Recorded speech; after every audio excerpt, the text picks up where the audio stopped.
This is an FPS, a first-person shooter for those that are not aware. Running around, popping abilities, shooting players, capturing objectives, holding out. We've all played a first-person shooter before, I would imagine, at this point, and if you haven't, well, tut. And this is an RTS, a real-time strategy game. Base building and deploying units, slow, methodical, but highly strategic. Build some turrets, hold some objectives, create a big massive army, rush down the middle of the map. Now on paper, these two games shouldn't work together. High octane shooting with slow methodical base building, yet somehow Eximius Seize The Frontline seems to make it work. Whether you're a commander building and deploying troops on the field, or you're an officer chasing down the front lines, attacking objectives, you always feel in control. You get best of both worlds with no strings attached. I love this game. I've been playing it for the past few days now and I can't get enough. Playing as the commander, you see a massive army storming the base. Or jump down, get into the action, go and shoot some of these fools down. Go, what are you doing? Attacking my base?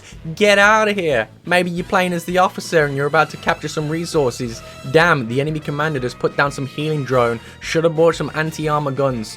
It's all these really small moments that blend together the genre so well that you would think that the genres were just made for each other, but they're not. It shouldn't work, but it just works so well, and I love it.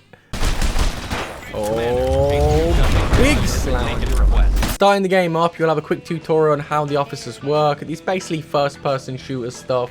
You know, you pick up weapons, you shoot some enemies. After that, you'll be given some challenges. Within these challenges, you'll get a good idea of how the class systems work, the different armor types, the different abilities, the different weapons, armor piercing, plasma weapons, it's all the fun stuff. But after you've done these challenges in that short tutorial, you're kind of on your own. There's not much of a hands-on tutorial for the commander, only videos. Armor, ballistics, explosives, and energy. Which I felt really hindered my ability to want to play as the commander, but maybe that's just a me problem. Let's talk game modes. PvP, 5v5, 1 commander, 4 officers per team. By far the best experience of the game in my opinion. Let's go. Oh! If you're not a fan of going up against other players, don't worry, you got some co-op missions as well. 5 players get tasked with completing some kind of objectives. Again, 1 person will be the commander, the others will play as the officers. Maybe you have to defend some turrets, maybe you have to get some objectives. It's co-op missions. And last but not least, we've got Team Skirmish. Again, it's 5v5, 1 commander, 4 officers, but 1 team is filled with AIs. So it's players versus AI. It's a good way to get used to the normal mechanics if you don't want to jump straight into PvP. And you can also do it in offline mode where you just play with you and some AI teammates. Now there is a store for cosmetics, but there's not much there at the moment other than a few skins. And there's a nice intel section for all the informations on units, properties, stats, buildings, and other than that, time to jump into the game. It's quite straightforward. Capture the objectives, deplete the enemy team's points, win the game. But how you do that is where all that lovely RTS strategies come in. Capturing and holding resources dotted around the map will help your commander build units, with each team having completely different weapons, units, structures, and classes. With my personal favourite being the GFS's Ace Vanguard. Highly aggressive, jump on people's heads, mess them up, send in the drones. I love it, can't get enough. But with the game being out for only a couple of days and the lack of tutorial for commander gameplay, it can be frustrating from times. Having a commander with little to no experience really takes the wind out of your sails. Wait. Yes!